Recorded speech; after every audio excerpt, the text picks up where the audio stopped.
Poland wants modern replacements for the 240 older tanks it has donated to Ukraine.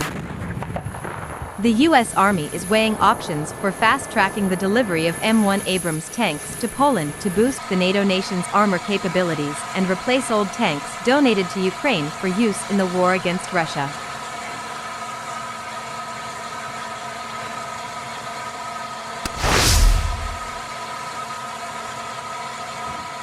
Having already donated about 240 Soviet-era T-72 tanks to Ukraine, Poland needs U.S. tanks sooner than 2025 to backfill its armor capabilities, Representative Mike Turner, an Ohio Republican, said during a May 17 hearing of the House Armed Services Subcommittee on Air and Land Systems.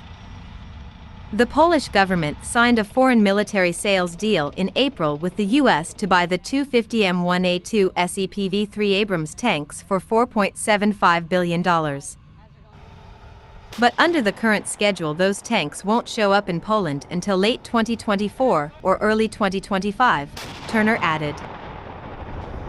In terms of acceleration, there are options, Assistant Secretary of the Army for Acquisitions, Logistics, and Technology Doug Bush told Turner and other members of the House Armed Services Committee in response.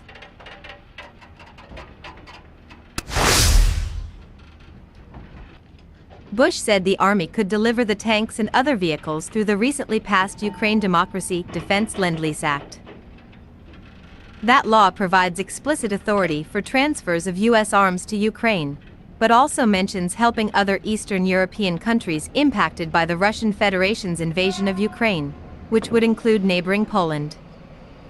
Using the new Lend-Lease Act is one of several ways the Army is trying to think creatively about how we could provide them with tanks in the interim, Bush added. Those are very nascent conversations, though, so I would have to come back to you with more detail in the classified space or to give you the whole story.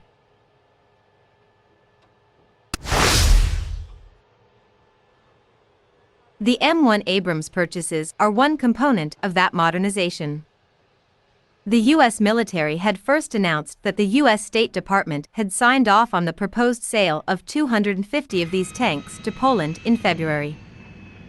Those tanks would be part of a larger approved $6 billion package that also includes 250 AN/VLQ-12 Crew Duke counter-IED systems, 26 M88A2 Hercules combat recovery vehicles, 17 M1110 joint assault bridges, weapons, ammunition, training, and service support.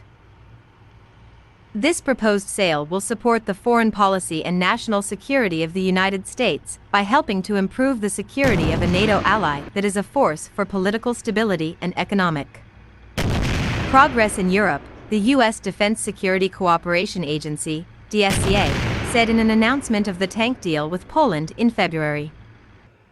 The proposed sale will improve Poland's capability to meet current and future threats by providing a credible force that is capable of deterring adversaries and participating in NATO operations. DSCA also noted that there will be no adverse impact on U.S. defense readiness as a result of this proposed sale. Both Bush and Turner said the Lima tank plant can handle additional orders of tanks above what the Army is on contract to receive on current production timelines. The facility is currently churning out 15 Abrams tanks per month, Bush said. With its current workforce, the plant could ramp production to satisfy both U.S. and Polish demands for tanks, Bush said. He did not say how quickly the ramp-up could be achieved.